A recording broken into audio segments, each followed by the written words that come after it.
Selamat bertemu kembali dengan pembelajaran agama bab 5 bagian yang kedua untuk kelas 9. Dan anak-anak, sebelumnya kalian berdoa dulu dan memuji Tuhan dengan ketulusan ya. Dan siapkan buku paketmu dan Alkitabmu. Bagian yang kelima, lanjutan dari yang kemarin ya. Yang kemarin bab 1, sekarang bab kedua dengan tema gereja yang bergumul di dunia.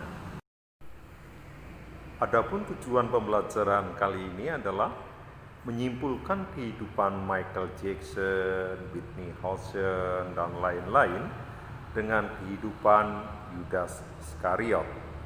Kemudian menyimpulkan cara menghadapi kegelisahan yang ada pada manusia duniawi. Kemudian adalah yang ketiga, menyimpulkan isi dari Filipi 3 ayat 20. Kemudian membandingkan cara hidup orang Amis dengan cara hidup gereja mula-mula. Kemudian anak-anak dapat menguraikan kata-kata dari Dr. P.P. Simantumpang yang pernah menjabat ketua DKI, juga staf ABRI ya, dalam cara orang Kristen yang hidup di dunia ini. Dan yang terakhir anak-anak, kalian dapat menyimpulkan dari isi Petrus 2 ayat 9 sampai 12. Tahukah kalian Michael Jackson, penyanyi top ya Amerika yang melegenda sekali, demikian juga Whitney Houston. Maafkan kalau Pak Kadot membacanya kurang benar. Kedua orang ini meninggal karena obat-obatan, konsumsi narkoba atau obat penenang. Kemudian juga penyanyi Korea, Oh Lee ya, yang baru-baru saja pada 14 September ini ditemukan di rumahnya dalam keadaan jantung berhenti. Dan yang sangat tragis ya, beberapa tahun sebelumnya adalah Kim Jong Un ya, personal dari boy group band di Korea yang bunuh diri. Apa kurang mereka? Mereka orang yang terkenal, orang yang kaya, tetapi tidak mendapat kedamaian. Ya kan? Jadi mereka selalu gelisah terus di dalam hatinya. Apakah anak-anak demikian? Dalam istilah yang bahasa Inggris ya, dalam bahasa Inggris ada kata the best thing in life are not things. Artinya kira-kira yang terbaik di dalam hidup kita bukanlah benda. Jadi coba, kalau kita masih mengagung-agungkan harta kekayaan, kita masih menginginkan kemewahan, hal yang wajar sih ya, tetapi bukan hal tumpuan itu yang menjadikan kita bahagia. Misalkan punya mobil bagus, rumah bagus, semuanya toh akhirnya akan ditinggal anak-anak. Jadi sementara ketika kita saat ini belum memiliki, apalagi makan mungkin baru sehari 2 kali secara sederhana misalkan, jangan gelisah hatimu, karena itu bukan tujuan utama kehidupan kita. Bagaimana sih cara kita mengatasi hati kita yang gelisah?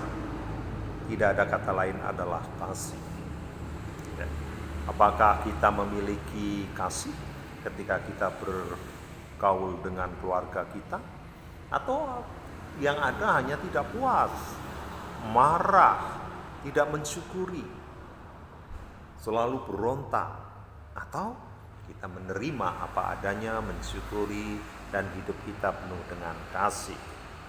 Jadi kasih ada dalam pergaulan keluarga, kasih ada dalam pergaulan sahabat, kasih juga ada dalam pergaulan tetangga, teman, dan lain-lain ya, seperti yang pada pelajaran pertama sudah diuraikan apa itu kasih.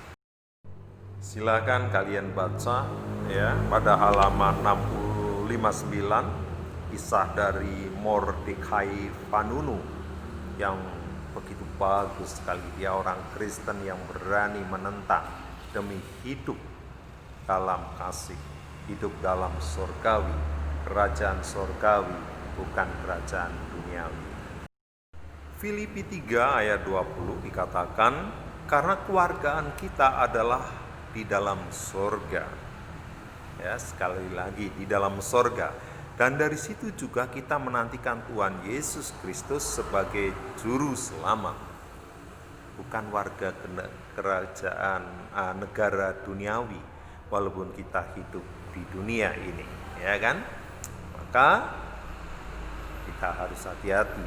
Bagaimana sih kita caranya hidup sebagai warga negaraan kerajaan surga, tetapi hidup di dunia dengan baik? Rasul Petrus menasihati di dalam 1 Petrus ayat 2, pasal 2, ayat 11, bahwa dia menasihati kita ini di dunia sebagai perantau atau pendatang yang harus menjauhkan diri dari keinginan-keinginan daging. Nah, ada dua hal yang bisa dilakukan, yaitu terlalu ekstrim atau yang biasa. Kita bisa melihat di sini ada orang-orang yang disebut Amis, ya, AMIS. Di Amerika, orang-orang Amis ini, wow, dia itu hidupnya dengan cara seperti abad ke-16. Mereka menolak mengendarai mobil, menggunakan telepon, membatasi penggunaan listrik, nonton televisi, dan lain-lain. Terlalu ekstrim sekali, ya. Apakah harus begitu? Tentu saja tidak. Dr. T.B. Simatupang, dia mengatakan bahwa sebagai orang Kristen yang hidup di dunia, dia harus positif berpikirnya, ya, kritis dan kreatif dan realistis. Walaupun kita itu suci dan kita hidup di dunia harus realistis. Artinya kalau kita di dunia ada telepon, gunakan telepon itu untuk hal yang benar. Ada mobil, gunakan mobil untuk hal yang benar. Bukan melulu untuk party, untuk pesta, tidak boleh ditumpangi orang lain, tidak bisa menolong orang lain. Nah, hal-hal seperti inilah yang dikritik oleh T.B. Simatupang, bahwa orang Kristen harus hidup di dunia, ya, karena kita belum mati, tetapi hidupnya untuk memuliakan nama Tuhan. Masalahnya, gereja sering berantem sendiri. Jadi dari dalam sering berantem, bertingkai, memperebutkan hal-hal duniawi. Ini yang menjadikan kita sedih, ya. Baik gereja sebagai pribadi kita, ya, dengan gereja lain, orang lain, atau gereja sebagai lembaga, yaitu gereja A dan gereja B berebut tanah dan lain-lain, ya. Jadi kita harus menekankan bahwa hidup kita ini adalah warga negara surgawi. Kalau kita dari surga, maka kita harus menjauhi duniawi. Kita masih ingat Galati 5 pasal 19 sampai 21 adalah perbuatan daging, dan pasal 22 sampai 3 adalah buah-buah atau buah roh, ya. Jadi kalau kita sudah mulai menekankan buah roh, itu kita sudah menjadi warga kerajaan surga yang baik.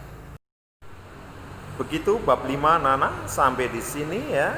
Dan kesimpulan dari ini adalah kasih harus ada di dalam kehidupan kita ketika kita mengaku sebagai warga kerajaan surga. Dan sebagai warga kerajaan surga, kita tidak boleh alergi terhadap apa yang ada di dunia. Yang di dunia bisa menghantarkan untuk kemuliaan nama Allah yang di surga.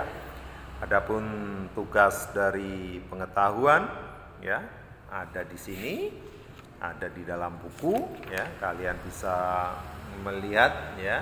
Kalian bisa mengerjakan halaman 64, 1, 2, 3, dan 4 itu bisa kalian kerjakan.